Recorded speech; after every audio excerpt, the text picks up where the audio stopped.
Today I'm going to show you how to make this Christmas tree that I added to my layout. I'm going to show you first how to color the seam binding ribbon using the PowderPuff Chalking Inks, and then the second part of the video is going to show you how we put it all together.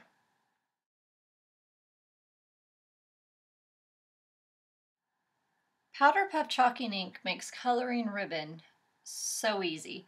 I had some cream colored seam binding in my collection of scrapbooking supplies, and I didn't have green, which is really what I needed for the project I'm working on. So I decided I was going to use my PowderPuff Chalking Ink to color the neutral colored ribbon into the color that I wanted. Let me show you how simple this is. I've already started the process. I'm going to slide these ribbons out of the way and we're going to work on this one. I'm using Green with Envy, and all I'm going to do is turn it upside down and apply it directly on top of the seam binding. I'm going to work from both sides. Now you'll notice this color is a lot lighter than the other two. That's because I did those with 2 coats of the PowderPuff Chalking Ink, and I also wanted to add a little texture to make my tree a little more interesting. So I put a paper towel underneath, and the paper towel has texture to it. So when I push down on the ribbon, you'll see that some of that texture starts to show through, which is perfect for what I want. So I'm going to go ahead and put another coat on here. Whoops, got that kind of thick, but that's okay. And there's the next ribbon. And I'm going to continue this all the way through until I have all the ribbons for my tree completed.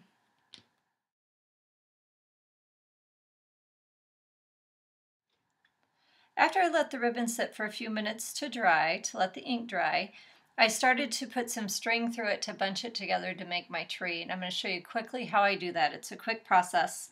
I have some embroidery floss here, and I tied a knot at the end. And I'm going to start from underneath the piece of ribbon I'm working on. And I'm going to pull that through gently.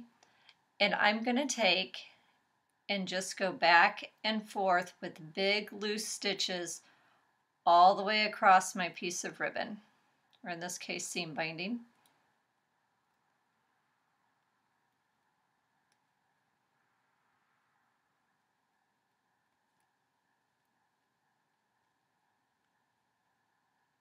Doesn't have to be perfect, stitches don't have to be exact, but when I get to the other side I want to make sure I finish going down so I can put the knot underneath that I'm going to have.